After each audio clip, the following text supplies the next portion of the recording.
Bonjour, je m'appelle Edwige Chevrillon, présente le Grand Journal sur BFM Business et le 20h30 et puis je fais le dimanche l'émission BFM Politique avec Olivier Mazerolle sur BFM TV.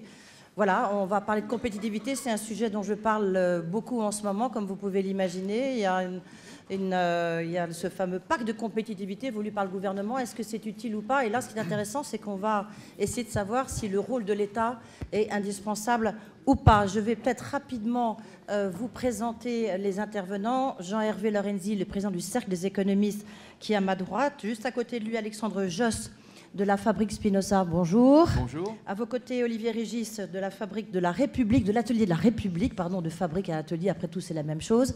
Et puis, l'intervenant que nous avons retrouvé, de l'Institut de l'entreprise, Frédéric Montlouis, félicité. Juste, peut-être, quelques chiffres avant qu'on a sortis de l'Observatoire de BFM.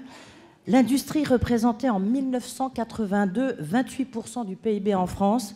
Aujourd'hui, 13% seulement, et en Allemagne, 30%. La part de l'industrie dans la valeur ajoutée a chuté de 22% pour s'établir à 16%, alors que c'est absolument le mouvement inverse en Espagne. Et puis notre pays, en 1982, comptait un peu plus de 5,5 millions d'emplois industriels. Il n'en reste plus que 3 300 000. Donc on voit bien qu'il y a un problème de compétitivité. On va essayer de voir si vous, messieurs, parce qu'il n'y a pas beaucoup de dames, hein, j'observe, si vous avez des solutions. Je vais peut-être commencer par l'Institut de l'entreprise, si vous voulez bien, même si vous venez d'arriver. Merci, désolé pour ce retard au démarrage. Un mot sur l'Institut de l'entreprise, c'est quoi? L'Institut de l'entreprise est un think tank qui s'occupe exclusivement de l'entreprise, considérée au sens large dans son environnement économique, social et sociétal, et regroupe 130 entreprises. Donc plutôt patronal. Olivier Régis, juste à côté de vous, peut-être rapidement.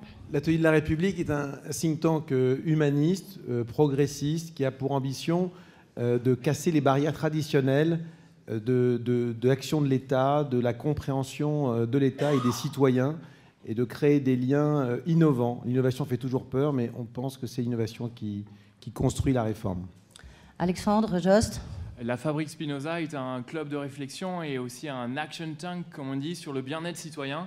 Et nous pensons que ce principe du bien-être citoyen est un principe puissant de transformation de la société à tous ses échelons, aussi bien les individus que les organisations, dont les entreprises, mais également les politiques publiques.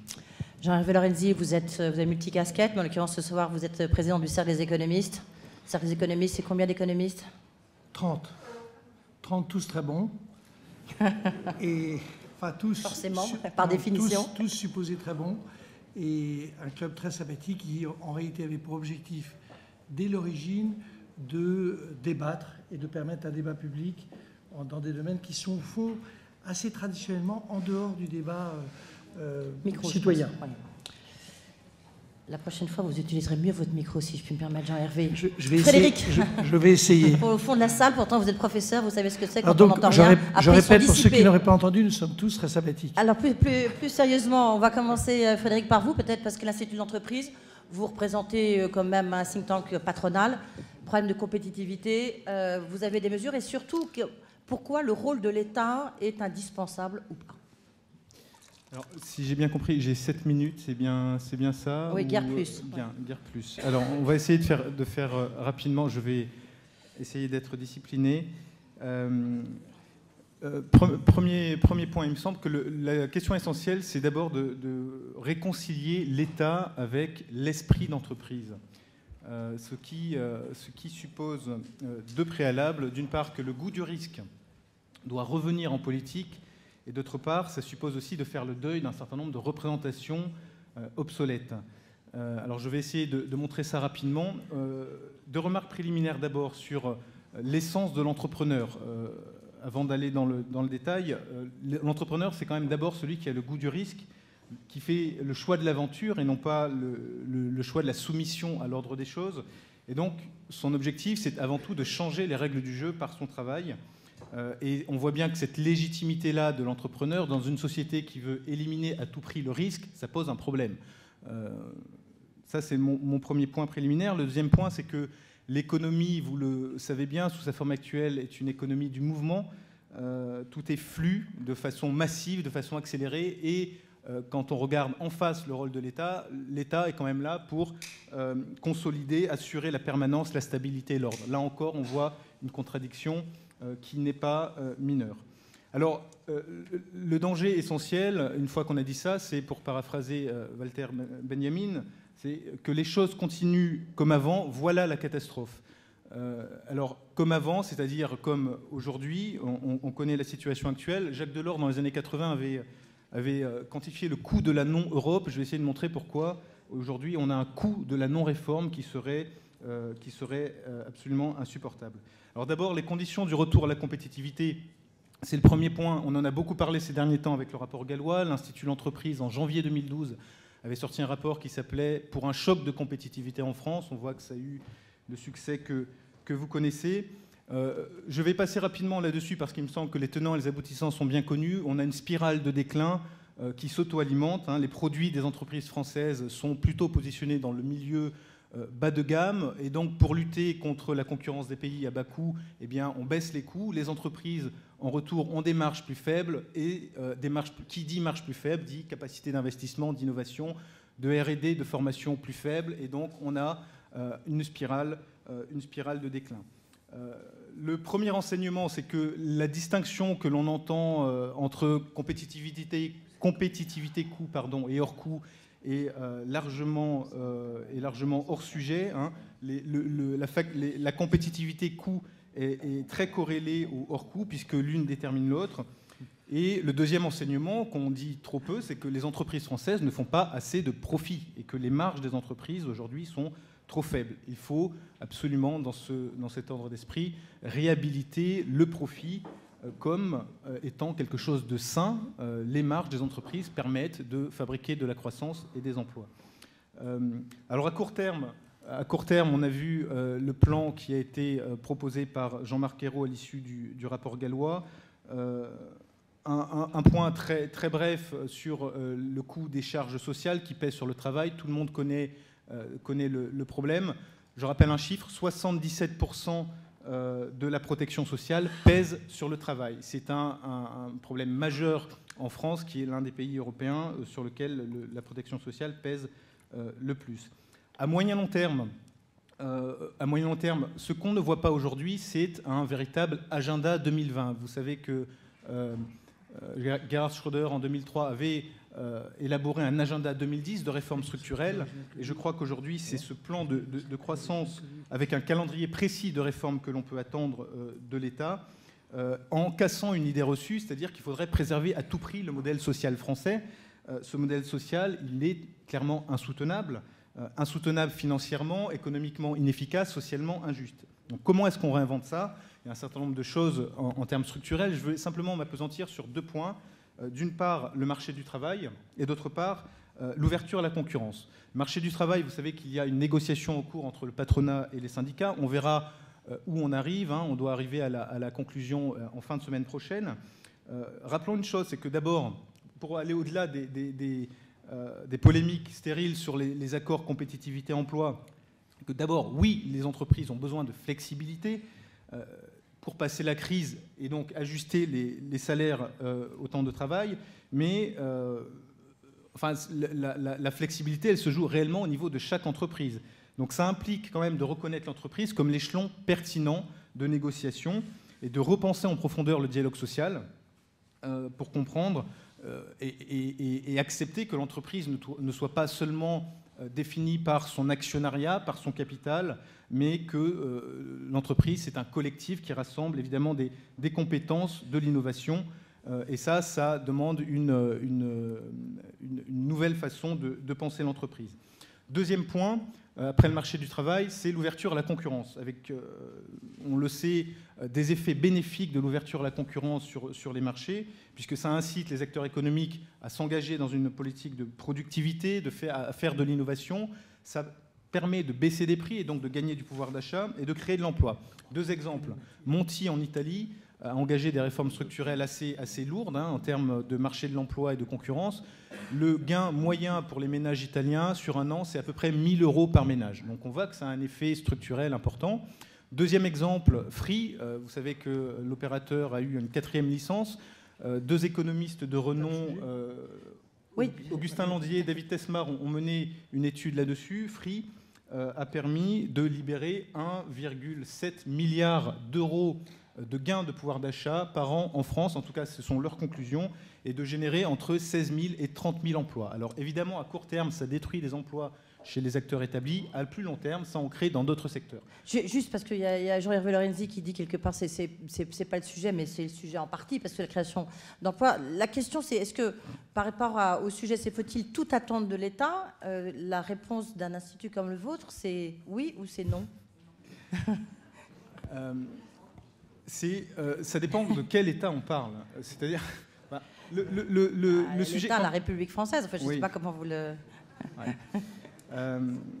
Non, mais quand on dit l'État, si vous voulez, l'idée reçue, c'est de dire moins l'État s'occupe des entreprises, mieux ça va. Oui. Non. Et en particulier... C'est un discours qui est quand même souvent véhiculé par des entreprises, des entrepreneurs. Oui, mais à juste raison, parce que l'État a tendance à s'occuper, malheureusement, non pas de l'entreprise d'une façon cohérente, stable et de long terme, mais plutôt de s'immiscer dans l'opérationnel de l'État. Je prends juste un exemple. Rapidement, et après on va continuer. Oui. Quand vous voyez, la semaine dernière, il y a Opel en Allemagne qui annonce la fermeture de l'usine de Bodrum. On entend Angela Merkel dire, écoutez, c'est regrettable, mais les salariés d'Opel sont bien formés, compétents, et ils retrouveront rapidement un emploi dans le secteur. Bon, voilà, il n'y a pas de grève, il n'y a pas de manifestation, il n'y a pas de mouvement social. Et on a un État qui clairement joue son rôle, c'est-à-dire qui travaille de façon structurelle à l'employabilité, à la formation des salariés, qui ne protège pas des emplois qui sont destinés de toute façon à disparaître parce que le secteur est en décroissance, mais qui va accompagner la mobilité des salariés, mobilité professionnelle et mobilité géographique. Et donc le rôle de l'État, il est réellement là, il n'est pas de définir comment l'entreprise doit, par exemple, utiliser ses profits. Alors, justement, puisque comme ça, vous me tendez la perche, pour faire le lien avec Olivier Régis. Olivier Régis, vous avez une politique, un paradigme, parce que ce n'est pas vraiment une politique, c'est de l'emploi pour tous. Alors, dites-nous, c'est pour ça que ça fait bien lien. Oui, c'est bien ça. Olivier, comment vous y arrivez? Parce qu'à mon avis, il y a beaucoup de gens qui ont envie de savoir. L'emploi pour tous, c'est très bien, oui. C'est un bon principe. Bon, on est samedi après-midi, on est tous détendus, il n'y a pas trop de parlementaires, pas trop de bloquants dans la salle, on peut donc parler librement, on peut se dire les choses très tranquillement, hein, on est tous d'accord. Donc, c'est en direct, c'est très bien. Comme ça, ils vont nous écouter, j'espère. Je crois que la première question, et je vous donnerai 2-3 recettes auxquelles on a beaucoup travaillé à l'Atelier de la République, et ce sera un peu ma conclusion. Donc, je vais commencer par retracer un petit peu le modèle qui est le nôtre, notre raisonnement, et puis je conclurai sur cet emploi pour tous, un petit point sur la dette et un tout petit mot sur l'Europe, mais ça sera très rapide. Je crois que le premier point qui est celui sur lequel on commence à plancher, qui est celui de savoir l'État.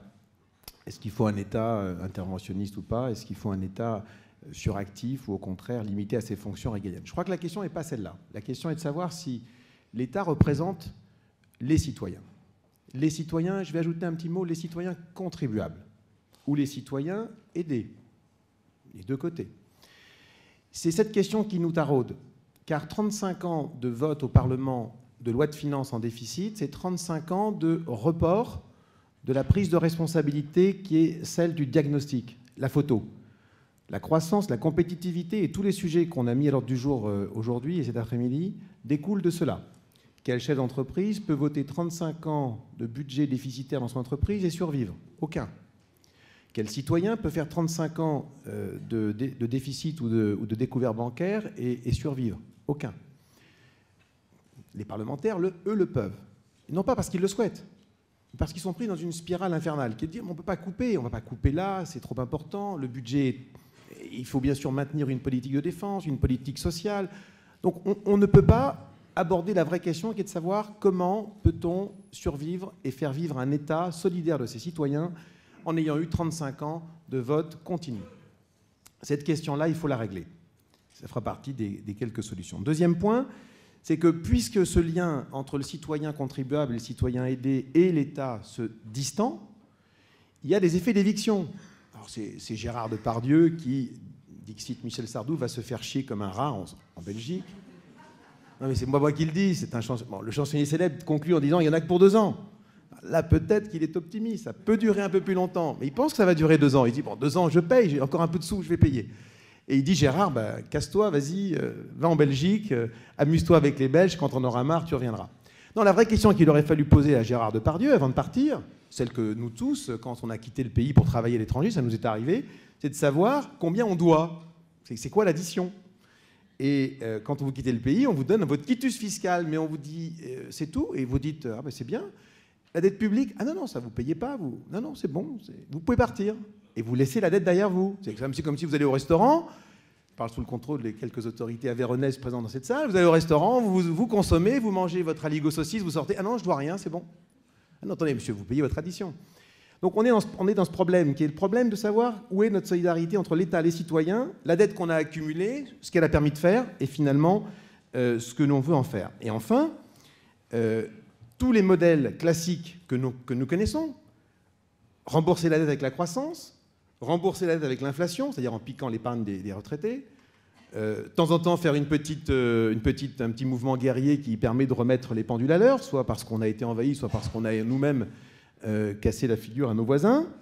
Ça permet de remettre les pendules à l'heure. Là, on ne peut plus. Monde ouvert sans croissance pour une région qui s'appelle l'Europe, dans laquelle, en gros, le taux d'équipement des ménages est 2, 3, 4 fois supérieur à celui de 80% de la planète. Ah oui, il y a un problème. Donc 3 solutions. À l'atelier, on a dit il faut quand même se remuer un peu les ménages. Alors on a un peu moins d'économistes que chez Jean-Hervé. Bon, hein, quelques-uns. Justement, quand vous dites on, le on inclut qui? C'est le conseil scientifique, c'est Christian Saint-Etienne, c'est quelques industriels, quelques chefs d'entreprise, quelques... On l'a aussi. Hein. Quelques politiques, oui c'est vrai. On le partage alors. Quelques économistes aussi, et puis parfois aussi quelques citoyens responsables, quelques élus qui ne sont pas, je vais employer le terme, qui ne sont pas gamellards. Hein. Ils n'ont pas la gamelle attachée à eux et qui arrivent à régler le problème de la gouvernance entre eux. Je vous laisse la responsabilité de vos propos. Gamellard, oui, écoutez, en Aveyron, on a l'habitude, on a encore la chance d'avoir un département qui s'appelle le Rouergue, qui est resté pratiquement conforme à ses frontières d'origine, donc on tient bon. 3 solutions. Premièrement, la dette. La dette, c'est la dette citoyenne, elle appartient à tous. Il y a 65 millions de Français, il y a 30 000 euros attachés à chaque Français. Il y a 120 000 euros attachés à chaque contribuable. Vous posez la question à l'envers, que peut-on en faire? À un moment donné, il faut se poser la question technique du rôle des banques, de nous aider, citoyen par citoyen, selon son niveau de revenu, de s'endetter sur une période de 30 ans, de rembourser tout ça, de démastricher l'ensemble de cette dette et de faire en sorte ensuite que les parlementaires votent des lois de finances équilibrées, c'est-à-dire qui ne s'endettent que pour investir, mettre une chambre des comptes, une cour des comptes représentative des contribuables et citoyens et faire en sorte qu'on ne puisse plus voter une loi de finances dans une commission des finances entre eux, c'est-à-dire sans que les citoyens aient leur mot à dire sur ce qu'on va faire de leurs impôts. C'est la règle d'or, c'est ça que vous avez dit? C'est une règle d'or, non, c'est plus qu'une règle d'or, c'est la prise en main des citoyens de l'incohérence budgétaire de 35 ans qui n'aurait pas pu être la leur, quelle que soit leur activité dans ce monde. Et dans 50 ans, quand on regardera ces 35 ans, on dira ils ont ruiné 2 générations. Mais aujourd'hui, c'est trop tôt, on ne peut pas le dire, mais on le dira. Deuxième point, l'emploi pour tous. L'emploi pour tous, c'est dire que l'emploi inactif, c'est-à-dire le chômage, est financé par les actifs. Vous l'avez rappelé tout à l'heure, à 77 ou à 80%, il est financé par les actifs. Eh bien là, il faut être très clair. Le retour à l'activité sur la base du volontariat, c'est de faire en sorte que quelqu'un qui travaille dans une PME, PMI, TPE, dans une période de 3, 6, 9 ou 12 mois, fait bénéficier à cette entreprise d'une totale gratuité de son salaire, puisqu'il est pris en charge par Pôle emploi, et pendant cette période dégressive, il peut faire bénéficier à ces entreprises dites vertueuses d'apports d'emplois frais et neufs à un coût zéro qui redonne de la confiance, qui redonne de la croissance et qui permet de lutter contre ce qu'on appelle cette concurrence déloyale des coûts de compétitivité et de productivité d'un pays à l'autre. Et troisième point, et j'en ai terminé, il faut une gouvernance européenne. Elle a été évoquée dans la table ronde précédente. Chez nous, on part du principe qu'il faut bien évidemment un gouvernement européen, un budget européen et une politique fiscale européenne, car la plus grande concurrence fiscale n'est pas en dehors des frontières européennes, mais à l'intérieur des frontières européennes. Voilà ce que je pouvais vous dire en quelques minutes. À mon avis, on va pas mal aussi rebondir sur ce que vous avez fait, mais on va poursuivre notre tour de table et puis après, on reviendra... on va débattre sur tous ces points. Alexandre Jost, alors vous avez encore un point de vue très différent. Vous êtes plus du côté la valeur humaine, le capital humain, en fait. Hein. Oui, effectivement. Je pense que ce qui rend cette table ronde intéressante, c'est qu'on a des points de vue fort différents. Je ne sais pas ce que va nous dire Jean-Hervé, mais... On ne sait jamais. On ne sait jamais, mais à la Fabrique Spinoza, il est très sympathique, effectivement. Tout aussi sympathique à la Fabrique Spinoza. Donc, notre point de vue, c'est, je pense, une idée véritablement nouvelle, c'est de dire il y a un vecteur de performance et de compétitivité des organisations que nous n'avons pas suffisamment envisagé, c'est celui du bien-être des collaborateurs et des collaboratrices. Alors pour donner un petit peu de chair à ça, je voulais commencer par une étude de cas, pour vous donner quelque chose sur lequel vous accrochez. En 1986, on avait une grande compagnie d'assurance américaine qui s'appelait Metropolitan Life Insurance aux États-Unis, qui vendait des assurances. Cette société faisait face à un grave souci, puisque juste après l'embauche de leurs vendeurs, environ 50% d'entre eux démissionnaient dans la première année et 80% d'entre eux dans les 5 années qui suivaient, avec des coûts de formation énormes de $30 000 à l'époque pour former ces vendeurs. Alors qu'est-ce qu'ils ont fait? Ils sont allés voir un certain Martin Seligman, chercheur en psychologie, qui est ensuite devenu en 1998 le président de l'Association américaine de psychologie. Et ce monsieur leur a dit, il faut changer votre processus de recrutement. Très bien, qu'est-ce qu'on fait? Eh bien, vous allez adjoindre à votre test classique de recrutement un test d'optimisme ou de pessimisme. Le déroulement le recrutement s'opère, et à la suite de ce recrutement, eh bien, le chef d'entreprise se fait dire par Martin Seligman, eh bien, vous allez embaucher des gens qui ont échoué au test de compétences classiques pour voir ce que ça donne. 1 an plus tard et 2 ans plus tard, en examinant les résultats, 2 constats. Premier constat, les personnes ayant été embauchées, les nouvelles recrues optimistes, ont une performance supérieure aux pessimistes. Maintenant, plus intéressant encore, si on regarde ceux qui avaient échoué au test de recrutement classique, ces optimistes-là ont une performance supérieure à ceux des pessimistes ayant réussi au test de recrutement classique. Alors pourquoi c'est intéressant? C'est intéressant parce que si on regarde le bien-être, parmi les précurseurs du bien-être, il y en a beaucoup, mais l'un d'entre eux, c'est l'optimisme. Donc on voit une chaîne qui se lie de bien-être vers performance. Maintenant, ce qui rend cette étude plus intéressante, c'est que d'abord, elle est sur 5000 recrues, donc on a in vivo un énorme laboratoire d'expérience, et deuxièmement, on a, une augmentation de performance qui est significative, de 10 à 60% de ventes supplémentaires. Alors, à la Fabrique Spinoza, on s'est dit, est-ce que c'est un cas isolé? Et comme notre job, si on travaille sur le bien-être citoyen, c'est d'être sérieux, d'être scientifique, on travaille avec l'OCDE, l'ONU, on vient d'être nommé à la nouvelle commission présidentielle confiée à Attali sur l'économie positive, on s'est dit, allons examiner la science. Et il y a un nouveau domaine scientifique que les gens appellent la science du bien-être. Alors ça fera sourire certains. Dedans, il y a de la neuroscience comportementale, de la psychologie positive, de l'économie du bien-être. Et en examinant ce corpus scientifique, on s'aperçoit qu'une certaine Sonia Lyubomirsky, en 2005, a compilé 225 études dans différents champs et que ces études démontrent qu'effectivement, il y a un lien entre bien-être et performance. Et elle nous explique le lien de causalité. Le bien-être se traduit par des affects positifs fréquents qui donnent lieu à un élargissement des facultés cognitives, mais également un élargissement des gammes de comportements. Et comme ces affects positifs sont fréquents, ces comportements récurrents donnent lieu à des compétences nouvelles. Et ces compétences, on les aperçoit dans plein de domaines, en termes d'innovation, de coopération, en termes d'organisation, en termes de créativité, également des bienfaits en termes de santé, en termes de capacité cognitive pure. Un chiffre à partager avec vous, un docteur qui est dans un état d'esprit positif, qui se sent bien, réalise un diagnostic à véracité constante de 50% plus rapide. Des salariés qui se sentent bien dans leur organisation sont mieux évalués, gagnent plus rapidement en responsabilité, obtiennent des meilleurs salaires. Et on a même des études assez étonnantes où vous avez des chefs d'entreprise qui obtiennent des meilleurs retours sur investissement lorsqu'ils sont dans un état d'esprit positif. Alors, qu'est-ce qu'il faut tirer de tout ça? Ce qu'on peut tirer de tout ça, c'est que, bon, première chose, les entreprises, devant ce nouveau paradigme, ne sont pas démunies. Un peu démunies, mais pas complètement. Pourquoi? Parce qu'il commence à apparaître, depuis quelques années, des outils au service de ces organisations pour mettre en œuvre ce qu'on appelle le bien-être performant ou l'entreprise positive. Et on pourra en parler ensemble, mais ce sont des enjeux autour de la gestion du temps, le temps non interrompu, des enjeux autour de la gouvernance, de la participation des salariés, développement des capacités cognitives, on parle de choses comme l'intelligence adaptative, et enfin, peut-être un autre champ, celui de la convivialité, j'en ai parlé. Alors, pour conclure ce propos de quelques minutes, ce qui nous paraît intéressant là-dedans, c'est qu'on voit apparaître une nouvelle manière de penser. Alors, tout le monde parle de paradigme, on pense que véritablement c'est un nouveau paradigme. Pourquoi ? Parce qu'il inverse la donne. On a longtemps cru que c'était la performance qui générait le bien-être. En fait, non. Ces études scientifiques suggèrent que c'est le contraire. On s'est trompé. C'est le bien-être qui génère la performance. Et là, on a un nouvel outil, un nouveau vecteur de transformation des organisations pour une plus grande compétitivité. Et ce vecteur, il aligne des intérêts sociaux et des intérêts économiques. Mais on pourra en parler plus. Juste, alors je vais vous poser un peu la même question. Intéressant, cette économie du bien-être. Je prendrai une petite réaction peut-être de Frédéric Montlouis, félicité, pour voir du point de vue des entreprises si ça paraît peut-être une recette. Mais juste avant, le rôle de l'État, qu'est-ce que vous attendez de l'État, Alexandre Jost? Je suis toujours avec ma question. Est-ce que vous attendez tout de l'État? L'économie du bien-être dépend de l'État? Est-ce qu'il faut du bien-être au sein de l'État? Voilà. L'école. En fait, je pense que la puissance de ce paradigme, c'est qu'il renvoie chacun à ses responsabilités et que tous les acteurs sont concernés. Alors vous allez dire, voilà, tout le monde, oui, tous. Bon.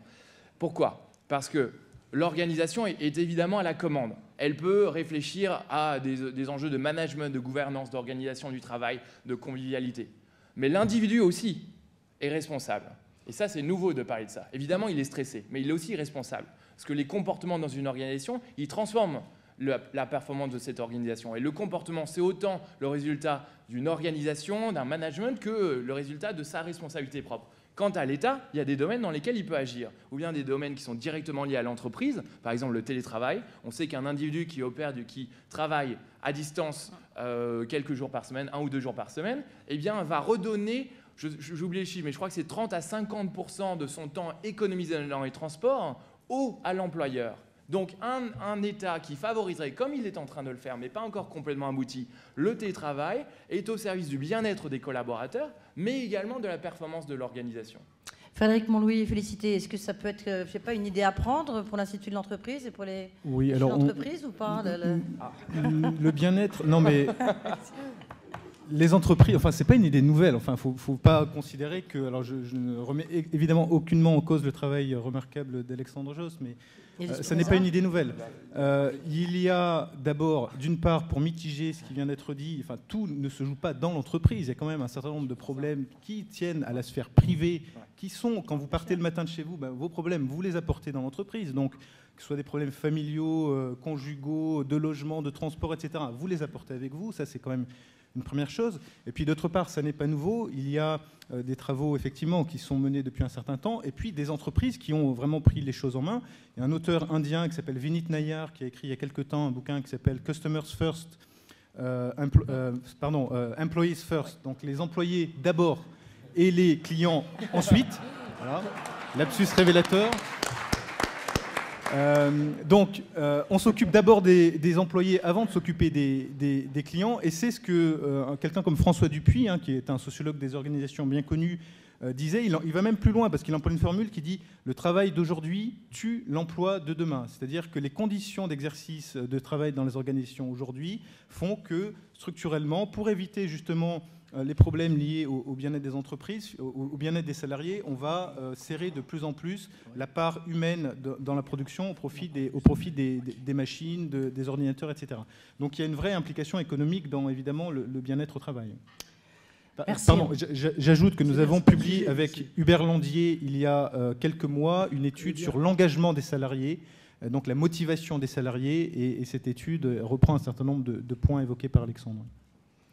Jean-Hervé Lorenzi, vous allez parler d'innovation, d'enseignement, c'est un de vos sujets favoris. Et pourquoi? Je vais juste reciter un chiffre, puisqu'on parle d'innovation. Si les entreprises françaises portaient leur effort de recherche et développement au niveau des entreprises allemandes, cela représenterait un investissement de plus de 30 milliards d'euros. Donc c'est dire si l'innovation peut faire basculer quand même beaucoup de choses.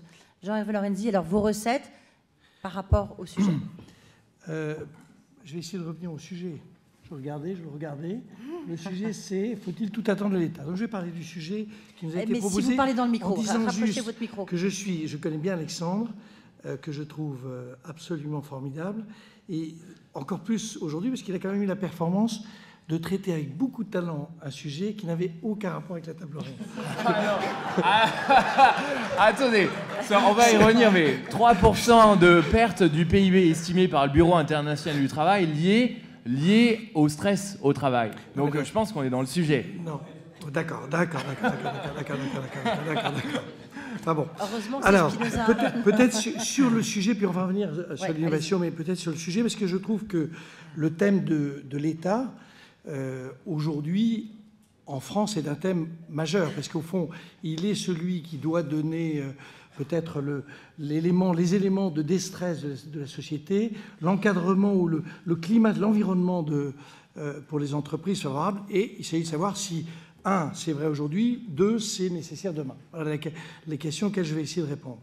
Aujourd'hui, on a eu une semaine quand même extraordinaire sur le thème, au fond, du rôle de l'État dans l'environnement et, au fond, dans la perception générale que les entreprises peuvent avoir du fonctionnement économique de notre pays. Je vous rappelle que nous avons eu l'affaire de Florange, avec ce débat surréaliste sur les nationalisations, alors que la seule question consistait à savoir s'il y avait un repreneur ou non. Mais on est reparti exactement pour les plus anciens d'entre nous. J'en vois quelques-uns.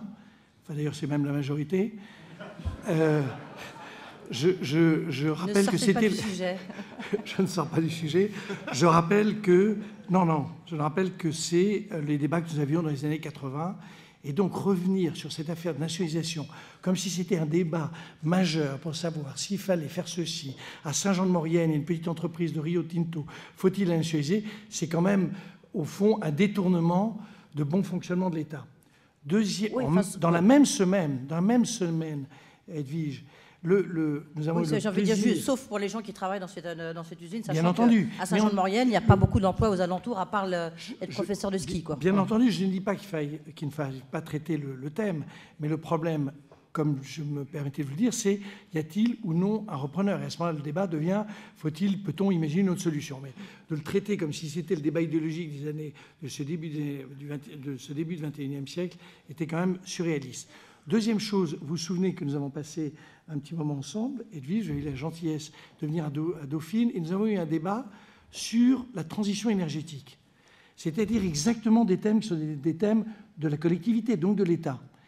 Et moi, j'ai été frappé de deux choses.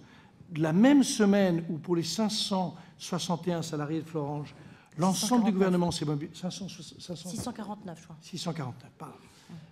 Je n'aurais pas dû donner des chiffres. Et en économie, il faut être très prudent.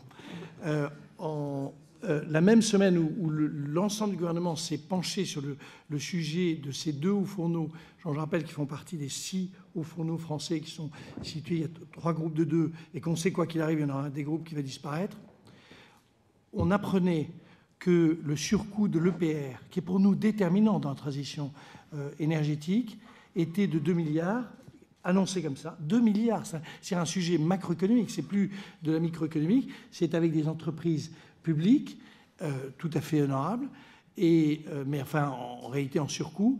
Et donc le débat de transition sur la transition énergétique était à la fois alimenté par des nouvelles très surprenantes et des chiffres absolument fantasmatique, puisque vous avez entendu comme moi, j'ai donné un chiffre et vous m'avez repris en me disant mais non, vous êtes très en dessous de la vérité. J'ai dit qu'on sortait un chiffre de 450 milliards d'investissements sortis de la poche de je ne sais qui pour faire de la transition de je ne sais pas quoi, et vous m'avez dit c'est pas 450 milliards, c'est 800 milliards d'euros. J'ai dit qu'on parlait de 800 milliards, et même la ministre qui était là, Delphine Batho, n'a pas non plus précisé ce chiffre-là. Je me disais, c'est ce qu'on pourrait appeler des ratés.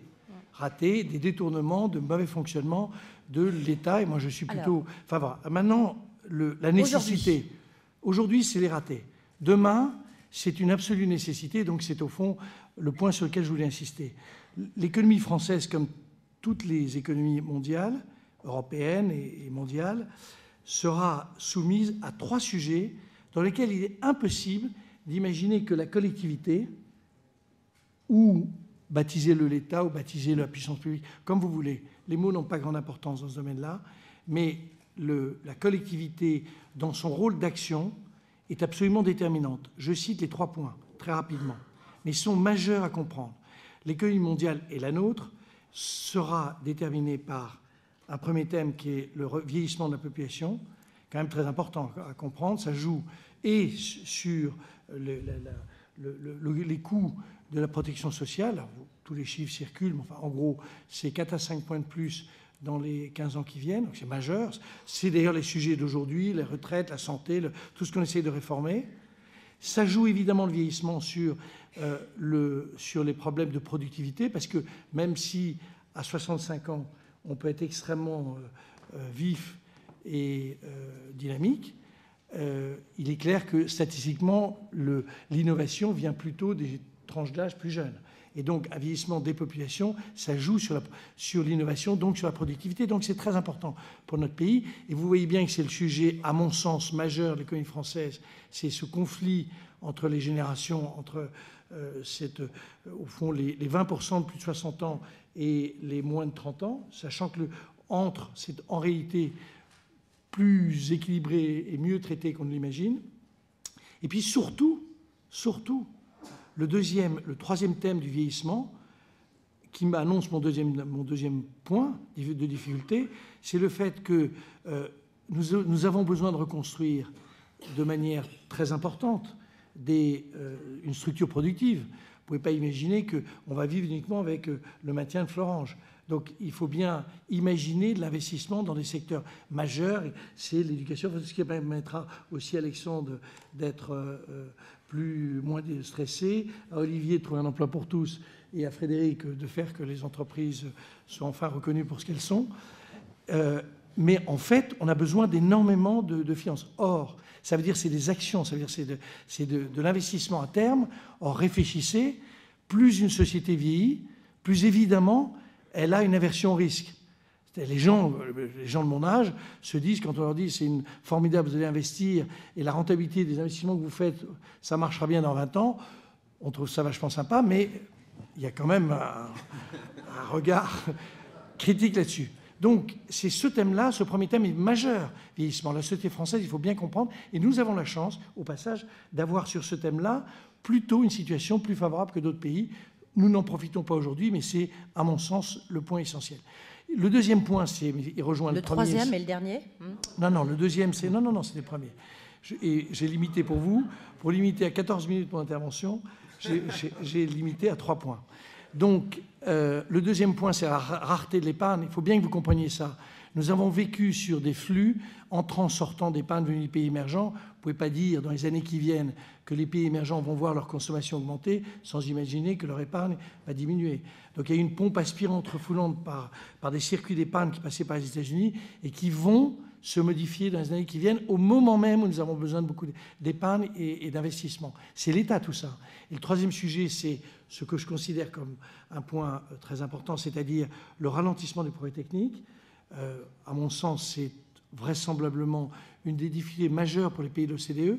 Et quand vous prenez ces 3 thèmes, que ce soit le vieillissement et donc l'arrangement entre les générations, qui voulez-vous qui traite le sujet autre que l'État, ou la collectivité, ou la puissance publique, ou tout ce que vous voulez, ou les citoyens réunis par Olivier, tout ce que vous voulez, mais c'est une collectivité. Ça n'est pas l'entreprise qui peut gérer ce problème-là.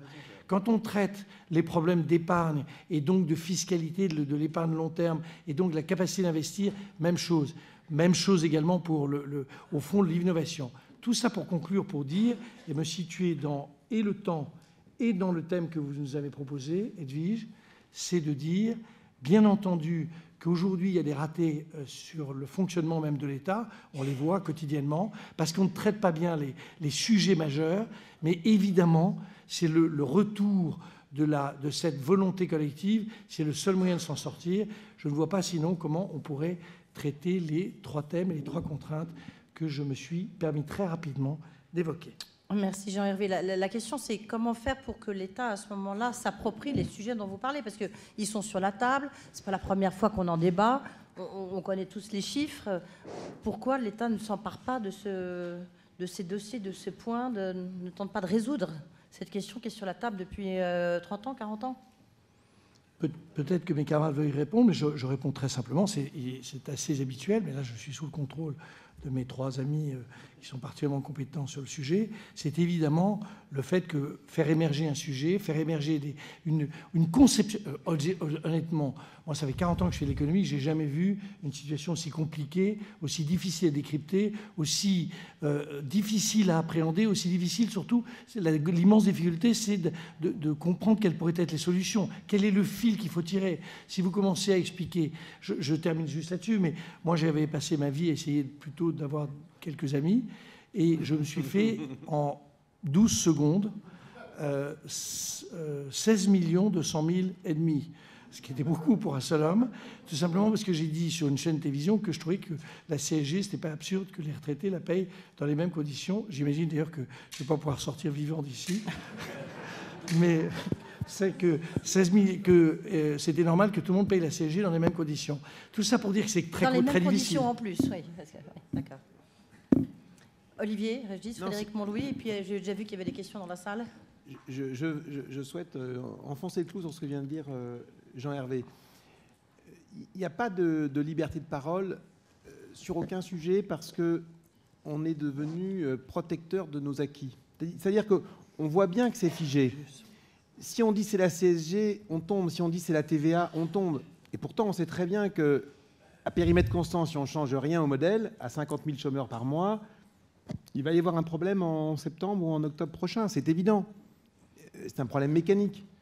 Donc, c'est figé parce que le politique, au sens large, droite, gauche, politique de gouvernement et de majorité successive, ne peuvent plus aujourd'hui présenter aux citoyens cette addition, ce bilan. C'est pas audible, c'est trop dur, c'est trop violent. Et le politique tente de survivre dans un environnement où, et il le sait, lorsque le citoyen prend conscience de l'impasse dans laquelle il est entré, laissant à l'État le soin de le guider. Bien sûr que c'est l'État qui guide la population, bien sûr que c'est l'État, c'est-à-dire la représentance citoyenne, la démocratie, qui oriente les travaux et les débats. Et c'est là où on est coincé. Et donc, si vous voulez, le politique se dit, on va rester comme on est, on va pas toucher, on va toucher au moins de choses possibles. Et puis bon, si ça pète à un moment donné, et si les citoyens disent non, on fera ce qu'on peut pour sauver. C'est pour ça que je dis la gamelle tout à l'heure, parce que la gamelle, c'est ce qui fait que quand vous n'avez plus rien à partager, quand vous êtes politique et que vous n'avez fait ça toute votre vie, comme un économiste, comme un industriel, il n'y a pas de honte à faire de la politique, et certains en ont fait leur métier. Vous ne pouvez plus prendre cette liberté de parole pour dire à un moment donné, écoutez, tout ce que j'ai fait, c'est pas terrible, on va essayer de repartir sur une page blanche. Ça passe pas. Et donc là, il y a un problème de rupture entre le citoyen et l'État. Frédéric, on peut réagir rapidement, un petit point. Oui, juste, il y avait Frédéric Montlouis qui voulait réagir juste avant, et pour ça, il a levé le... Oui, et après, c'est vous, Alexandre. J'irai encore plus loin, c'est-à-dire que, fondamentalement, l'État se considère, alors de façon historique, depuis longtemps, on se considère au-dessus de la société. Et donc, un État au-dessus de la société, c'est aussi ce qui explique assez largement que les problèmes et les solutions, on les connaît depuis 30 ans. Par quel mystère on est toujours aujourd'hui dans cette situation? Pourtant, on voit autour de nous des pays qui ont réussi à se réformer. La Nouvelle-Zélande, le Canada, la Suède. Alors on sait que les conditions économiques, macroéconomiques étaient différentes, mais ils ont réussi. Ils n'étaient pas plus préparés que nous à le faire. Alors, si on regarde juste de l'autre côté de la Manche, que se passe-t-il en Grande-Bretagne? Cameron est au pouvoir depuis 2010. En 2010, il a mis en place un programme politique dont certains d'entre vous connaissent peut-être le nom, qui s'appelle la Big Society. Ce projet, c'est quoi? Ça consiste à remettre au centre du jeu la société civile au sens large, c'est-à-dire les citoyens, les entreprises, les associations et l'État. Et de dire, il y a aujourd'hui des choses que l'État ne peut plus assumer, ou bien des choses que les citoyens, les associations font mieux parce qu'ils sont mieux armés, ils connaissent mieux les besoins, ils en ont les moyens. Eh bien, un exemple tout simple, pour ce qui concerne par exemple la réinsertion des prisonniers, on a une prison, et c'est un test qui est mené actuellement en Grande-Bretagne, la prison de Peterborough, où on a 3000 prisonniers qui sont en réinsertion, et il y a un fonds de capital qui s'est monté, qui s'appelle le Big Society Capital, qui est dirigé par un ancien banquier. Eh bien, on va abonder, il y a des investisseurs privés qui mettent de l'argent pour financer des associations qui travaillent à la réinsertion. Et si le taux de récidive baisse de plus d'un certain pourcentage, eh bien, ces investisseurs privés récupèrent de l'argent. Donc on voit bien que là, il y a un projet innovant, expérimental, mais qui permet à la société, à l'État, aux prisonniers, aux entrepreneurs privés, eh bien, d'y gagner. Et là, on est typiquement dans un déblocage innovant de ce paradigme de l'État qu'on ne voit pas en France. Alexandre, alors, pour répondre à cette question sur le rôle de l'État, on peut essayer de voir deux cas concrets. Effectivement, l'État, en s'apercevant qu'il y a eu des vagues de suicides en 2008 dans des grandes entreprises, s'est dit, 3% de perte de croissance du PIB potentiel lié au stress, il faut agir. Donc nous, on a imaginé 3 termes pour dénommer des actions possibles. Le premier, c'est le médecin. Le deuxième, c'est le juge. Et le troisième, c'est le philosophe. Donc l'État s'est posé en médecin et avec le plan d'urgence d'Arcos en 2009, a promulgué un plan de lutte contre le stress au travail. Récemment, justement, le monsieur ou un collaborateur du monsieur dont parlait Frédéric, de Mars Lab, Hubert Landier, relatait récemment à un colloque que ce plan, 3 ans plus tard, semble avoir donné des effets satisfaisants en termes de réduction du stress. Maintenant, donc ça c'est le médecin, approche urgentiste. Une entreprise essaie de se soigner au plus vite, de parer au stress. Maintenant, si on va dans un autre degré d'amélioration de la performance via le bien-être, dans une organisation, c'est le domaine de la RSE, responsabilité sociale des entreprises. Et là, on a à nouveau l'État qui essaie d'agir avec la société civile, c'est le Grenelle de l'environnement qui comprend tout un tas de mesures en faveur du bien-être dans les organisations. Et là, le constat est beaucoup moins satisfaisant, parce que quand on n'est plus dans l'urgence, on a appelé ça le paradigme du juge, parce qu'il y a une injonction extérieure de l'État qui enjoint une organisation à agir pour la responsabilité sociale, là, les résultats sont beaucoup moins probants et on s'aperçoit même que les organisations font un lobbying énorme pour se dédouaner de leurs obligations de reporting administratif sur ces sujets-là. Donc là, ça marche beaucoup moins bien. Nous, ce qu'on prône comme modèle de fonctionnement, c'est un modèle qu'on a appelé le philosophe. C'est lorsqu'une organisation est convaincue par elle-même du bienfait d'œuvrer en faveur du bien-être des collaborateurs. Donc, peut-être une réponse un peu complexe, mais de dire que l'État a un rôle à jouer lorsqu'il s'agit de protéger contre le stress, que lorsqu'on parle de responsabilité, on est un peu dans l'entre-deux, l'État agit, et lorsqu'il s'agit cette fois-ci du bien-être, alors c'est principalement l'organisation qui est aux commandes. Voilà. Juste une précision, il y avait d'abord monsieur en rouge là, qui connaît bien l'industrie, monsieur Boublil, ensuite devant. Ah non, sur votre droite, voilà. Longtemps que vous levez le doigt. Après, le monsieur, là, il y a un petit triangle là, des Bermudes. Avant de faire un commentaire, je vais poser ma question. Peut-on ne rien attendre de l'État ? Oui. Et le commentaire, il est le suivant. En 2005, quand Arcelor a voulu fermer Saarstahl, l'Allemagne, par l'intermédiaire du Land de Saar, a nationalisé Saarstahl. Je reviens des États-Unis. L'essentiel de la campagne de Barack Obama, c'est la nationalisation de General Motors qui lui a permis de gagner l'Ohio. Je voudrais parler de l'Angleterre. Les 2 principales banques du pays ont été nationalisées. Je pourrais vous parler de la Hollande. ABN AMRO a été nationalisé. Ah, on vous a coupé, mais je vous promets que ce n'est pas fait exprès. Et je garde le meilleur pour la fin. Nous venons d'accorder 42 milliards d'euros de garantie à la banque Dexia. Oui, ça c'est sûr. Peut-on ne rien attendre de l'État ? Je l'ai dit, oui. Mais tu ne devais pas poser une question. C'est celle-là. Monsieur, en dessous, et voilà. Non, c'était le monsieur là. Enfin, bon, écoutez, voilà, juste après. Je n'ai pas réussi à poser ma question tout à l'heure. Je suis un peu scandalisé par les propos qui sont tenus, parce que, notamment par monsieur Régis de l'Atelier de la République. Il me semble que la levée de l'impôt est inscrite dans la Constitution française. Donc il n'y a pas besoin de faire appel aux citoyens. Le citoyen est partie prenante de l'impôt. Et l'impôt est l'État que l'on décrit sans arrêt comme un monstre voulant attaquer le citoyen. Je rappelle que l'État, c'est nous. Contrairement à Louis XIV qui disait « l'État, c'est moi », nous sommes en démocratie, en République. Il y a eu une révolution française. L'État, c'est nous. Donc le citoyen participe pleinement. Ou alors c'est une critique du Parlement. C'est une critique du Parlement que vous faites. Et alors là, c'est grave. C'est-à-dire on se tourne vers l'extrême droite. Et je voulais dire... Attendez. Je voulais dire aussi une chose. Non. C'est à propos de la question, que faut-il attendre de l'État? Moi, je pense qu'il ne faut pas attendre tout de l'État français. Parce qu'il y a quelqu'un qui a eu une expression tout à l'heure qui a dit... Est-ce que vous pouvez juste vous présenter? Oui, tout à l'heure. Moi, je ne suis Non, mais pas, c'est juste pour savoir si je vous... ne suis pas voilà. important, je ne fais pas partie de l'élite. Oui. Je voulais terminer par rapport à vous ce avez que... l'air, mais on sait jamais. Par rapport à ce que j'avais à dire, tout à l'heure, il y a Jean-Yves Texier qui a dit la politique commerciale de l'Europe Bien sûr, tu vas est une répondre. succursale de l'OMC. Je ne sais pas si c'était ironique, cette Oui, cette ta réponse phrase, précédente. mais il me semble oui. qu'effectivement, il y a quelque chose à faire au niveau de l'Europe.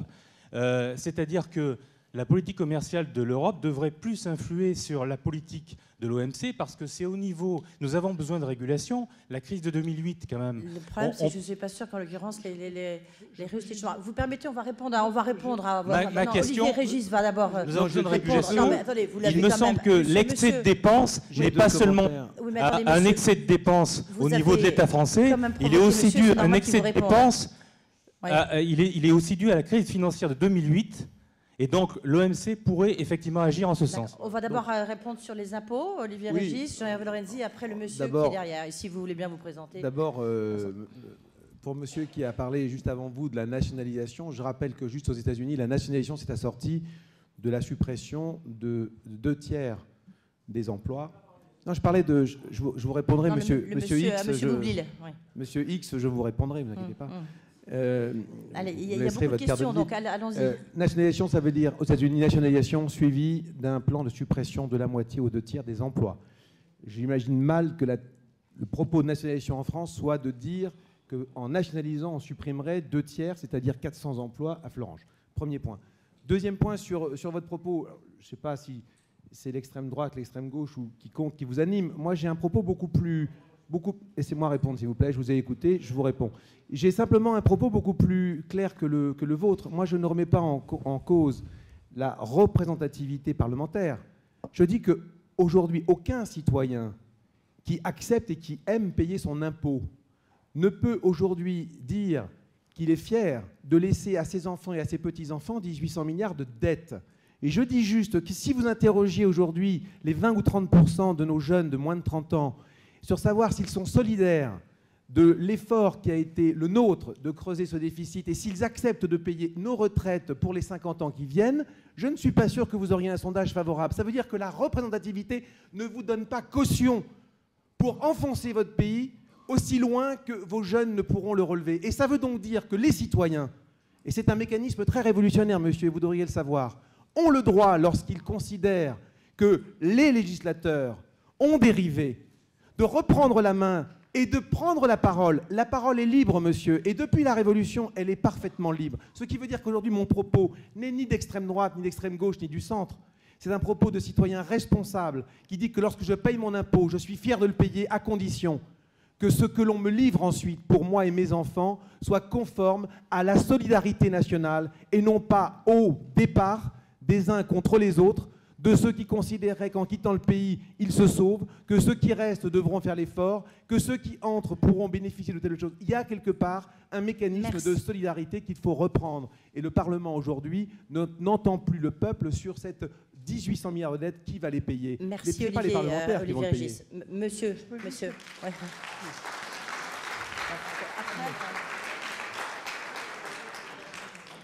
Monsieur, allez poser votre question. Oui, voilà, bonjour, Bruno Floris, je suis gérant d'une société en fusion-acquisition, mais j'étais industriel avant dans le domaine de l'énergie, du pétrole en particulier. Et je peux vous dire donc que les gestions de crise, on connaît bien. Et donc, quand je vois cette question auquel on n'a pas répondu, quel est le rôle de l'État ? Le rôle de l'État aujourd'hui, c'est de se réformer. La première chose que l'on fait quand on a un problème de la taille que nous avons, c'est de regarder quels sont les postes de dépenses. Les principaux postes de dépenses, c'est une administration pléthorique. Et pourquoi elle est pléthorique ? Elle est pléthorique parce qu'elle est mal organisée. Ce n'est pas une question d'efficacité des personnes, c'est une question d'efficacité globale. Quand vous voyez les strates administratives, et je suis frappé qu'on n'en parle jamais. Oui, entre autres. Mais ce que Alors, attendez, c'est Bon, ici donc, que ça se passe, oui, si ça oui. vous embête Donc, la pas question trop. Après, que on peut je- faire une autre la table question ronde, que je hein, mais pose voilà, simplement. ils sont là, autant qu'ils répondent encore. La question que je pose simplement, le rôle de l'État est essentiel pour donner Alors- des conditions. Mais par ailleurs, comment réformer cet État ? Parce que personne ne va toucher à son emploi. Jean-Hervé Lorenzi. Je trouve qu'on a 3 questions qui s'en mêlent, comme toujours, dans les débats. Cher Alain, la question n'est pas celle de savoir si l'État a un rôle à jouer. Évidemment, oui. Cher monsieur, est-ce que l'État est aujourd'hui très efficace? Évidemment, non. Mais la question qui nous était posée n'était pas celle-là. C'est pour ça qu'il y a une dérive un peu excessive, me semble-t-il. Et il faut essayer d'avoir des sujets précis, parce que sinon, on n'avance jamais. La question est la suivante. Elle est un peu dans, disons, l'environnement du rapport gallois. Qu'est-ce que l'État, ou est-ce que l'État peut jouer sur ce qui est notre problème majeur aujourd'hui en France, en tout cas pour tout observateur à peu près objectif, c'est le fait que dans les 10 dernières années, nous avons, semble-t-il, perdu en compétitivité. Et donc, il y a eu la réponse galloise, il y a derrière toute une question, pour la résumer, qui est plutôt, faut-il faire plutôt une politique de la demande, une politique de l'offre. Alors, ceci irait encore mieux si, comme vous l'avez indiqué, l'État se... J'aime pas bien ce mot de réforme utilisé à tous les trucs, mais disons, se rationalise. Vous avez raison. Il faut bien réfléchir à ce que ça veut dire, mais vous avez raison. Bien évidemment, il faut que l'État abandonne peut-être des domaines dans lesquels, au fond, il n'avait pas forcément un rôle à jouer. Et après, cher Alain, tu connais mieux que quiconque ce sujet, c'est comment, dans une situation économique très particulière, très difficile, très compliquée, pour tous les pays du monde, dans lequel il se trouve que la France se trouve plutôt, c'est pas la fin du monde, mais dans une situation qui n'est pas exceptionnelle, parce que nous avons pour des milliers de raisons, dégradé notre situation depuis 10 ans. Comment est-ce que l'État peut reprendre la main en essayant de favoriser dans ces politiques d'environnement que personne ne remet en doute? Personne n'imagine un instant de revenir là-dessus, quels que soient d'ailleurs les termes employés, les nationalisations, tout ce qu'on peut imaginer. Comment l'État peut-il revenir pour essayer de favoriser le retour de la France dans une terre de compétitivité plus favorable pour elle? C'est ça la question. Et moi, objectivement, le rapport gallois, c'est bien, mais c'est évidemment, par exemple, pas la réponse suffisante. Frédéric Montlouis, rapidement, et après on en profite pour passer le micro à madame. Oui, vous vous souvenez peut-être de l'intervention de Warren Buffett au moment de la crise financière en 2008 ou 2009, où il avait dit c'est quand la vague se retire qu'on voit qui nageait à poil. Il a utilisé ce terme, j'ai fait des recherches, il n'a pas dit en maillot de bain ou sans maillot de bain, il a dit à poil. Et donc aujourd'hui, l'État, il est dans cette situation. Hein, le roi est nu, l'État est à poil, si vous passez l'expression. Et donc, la question que ça pose, c'est, vous avez raison, monsieur, on doit attendre des choses de l'État. Vous avez raison, l'État, c'est nous, c'est vous. L'État, on parle de la France pour l'instant en tout cas. Et donc, la question essentielle, me semble-t-il, c'est comment l'État retrouve sa capacité à faire. La capacité, ça veut dire 2 choses. Ça veut dire la faculté de comprendre. Et ça veut dire la faculté d'agir. Et donc le rôle de l'État, c'est très clairement d'être un pédagogue actif, d'expliquer aux Français pourquoi et comment ils doivent accepter des réformes, comment l'État, vous avez raison, doit lui aussi se réformer, c'est une évidence, et c'est la mère sans doute de toutes les réformes, mais aussi de faire accepter aux Français qu'il y a des actions à mettre en œuvre qui sont parfois douloureuses, et que c'est donc de façon extrêmement fondamentale que chacun doit faire un effort dans ce sens, et entreprises, citoyens, quel que soit leur âge, retraités, jeunes, actifs, etc. Merci Frédéric Montlouis, félicité. Madame. Oui, bonjour. Olivier Régis en a un petit peu parlé sur les PME, comment les aider. Et aujourd'hui, il y a des milliers d'emplois qui sont perdus tous les jours dans les PME françaises, qui correspondent à plus de 50%, je crois, de... Il y a un chiffre par rapport à l'Allemagne, il nous manque 12 000 entreprises, ce qu'on appelle les ETI, là, tout d'un coup qu'on a découvert, vous avez les grosses PME, voilà, en comparaison. Et votre question était? Ça ne marche plus. Il faut juste parler bien, voilà, voilà. En dessous donc ma question, c'est quel est le rôle de l'État pour aider les PME aujourd'hui? Et voilà, c'est ça. Alors là, oui, c'est vrai. Non, mais deux chiffres. Non, puis alors là, pour rebondir sur, je crois que c'était monsieur X qui parlait de quel État. Il y a plusieurs niveaux, hein, parce que là, on est à l'État en haut, on est très colbertiste, mais c'est vrai qu'au niveau notamment des régions, des mairies, il y a un rôle extrêmement important à jouer, enfin, du moins des départements. On ne peut pas rentrer dans le débat sur l'efficacité des collectivités, mais ça serait un bon débat, mais ça peut pas le faire. On ne peut pas faire ça en quelques secondes. C'est une autre casquette, mais je ne peux pas la prendre là. Je peux simplement... oui, il y a des gains de productivité à faire, et tout l'enjeu des réformes territoriales, c'est cela. Mais on en est très loin. Sur la question PME, un chiffre qui est parlant pour tous les patrons ou tous les entrepreneurs et tous les salariés. 1 € de salaire distribué, net, 1 € de charge. Et quand vous avez ensuite une rigidité du travail qui fait qu'à bon escient, le code du travail est ce qu'il est, vous savez que lorsque vous embauchez, vous embauchez pour longtemps. L'État, c'est pour la vie. L'État, c'est pour la vie, ce qui explique la difficulté. Et on voit les collectivités embaucher beaucoup de contractuels pour limiter les statutaires. Dans l'entreprise, vous embauchez, c'est pour longtemps. Et vous évitez les conflits. Donc si vous embauchez, c'est vraiment, vous êtes sûr à 150 000 %, sinon vous ne prenez pas ce risque. Dans ce que j'ai dit tout à l'heure sur l'emploi pour tous, c'est cette notion de retour à l'emploi, c'est-à-dire à l'utilité individuelle et à la capacité pour l'entrepreneur de ne plus avoir peur. Je bénéficie, c'est vrai, et j'en suis très très heureux, de quelqu'un qui va avoir envie de travailler. J'ai des choses à faire dans mon entreprise, dans ma TPE, parce que ici à la production, ici à la compta, ici à la caisse, j'ai besoin de gens, mais je ne peux pas les embaucher parce que c'est trop dur, trop contraignant. Donc l'emploi pour tous, c'est le retour à l'employabilité. Le retour à l'employabilité. C'est pas lié à vous, non, j'ai rien fait. C'est le retour à l'employabilité, okay. C'est le retour à la confiance. Je suis entrepreneur, je peux prendre quelqu'un pour 3, 6 ou 9 ou 12 mois. Et si par bonheur, ça redonne du muscle à l'entreprise, je vais le conserver et je vais être très fier de payer mes charges. Il nous reste très peu de temps, je suis désolée. Tout d'un coup, il y a 3-4 questions assez rapidement, si vous voulez faire les réponses courtes. Monsieur, allez-y. Allez-y, si ça souffle, on va voir. Bonjour tout le monde, Richard Vaquer, Valmont, ouais. Psychologue. Ouais. Alors, une question. Donc, depuis très longtemps, déjà à l'époque des monarchies, les caisses de l'État étaient vides, le sport favori des rois, c'était de prendre de l'argent ailleurs. Il n'y avait pas déjà d'emploi à l'époque. Lors de la Révolution, une des premières choses, ça a été de nationaliser la dette, donc de partir sur de mauvaises bases, mais pour des bonnes raisons. Et en même temps aussi, on était dans une société où il n'y avait pas d'emploi. Au fur et à mesure, l'Empire ruinait aussi, pas forcément d'emploi, enfin la guerre, etc. Si on prend les rapports des différentes manufactures au 19e siècle, si on arrive jusqu'au 20e siècle, à chaque fois, ce qu'on voit, c'est pas forcément plein emploi. Et pareil, les Français ne sont pas compétitifs par rapport à leurs voisins anglais, allemands, espagnols, etc. etc. Ça fait à peu près donc, une dizaine de siècles que c'est comme ça, qu'on peut lire ça un peu partout. Est-ce qu'on va y arriver un jour et est-ce que l'emploi, le plein emploi en tant que tel, c'est possible? Est-ce que la compétitivité, ça sert à quelque chose? Puisqu'on est dans un emploi qui n'est pas compétitif depuis des sièles. Bonne question. Non, je vais vous dire... Jean-Hervé Lorenzi. Rapidement. Non, très rapidement. Mais dame en dessous et là. Juste, c'est un peu rapide ce que vous dites. C'est-à-dire que c'est quand même assez inexact. Il y a eu des périodes de compétitivité, il y a eu des périodes de non-compétitivité. Si vous prenez par exemple la deuxième moitié du XIXe siècle, les deux pays qui ont été les plus exceptionnels, c'est la France et l'Allemagne. La deuxième révolution industrielle, elle est allemande et française. Quand vous prenez tout ce qu'on a appelé les 30 glorieuses, taux de croissance entre 5 et 6%, taux de gain de productivité. Donc si vous voulez, il faut absolument éviter ce sport national qui consiste à toujours s'auto-flageller, expliquer qu'on est le plus mauvais du monde, etc. Ce n'est pas tout à fait exact. Alors maintenant, aujourd'hui, on n'est pas dans une bonne passe. Voilà. On n'est pas dans une bonne passe et il faut s'en sortir.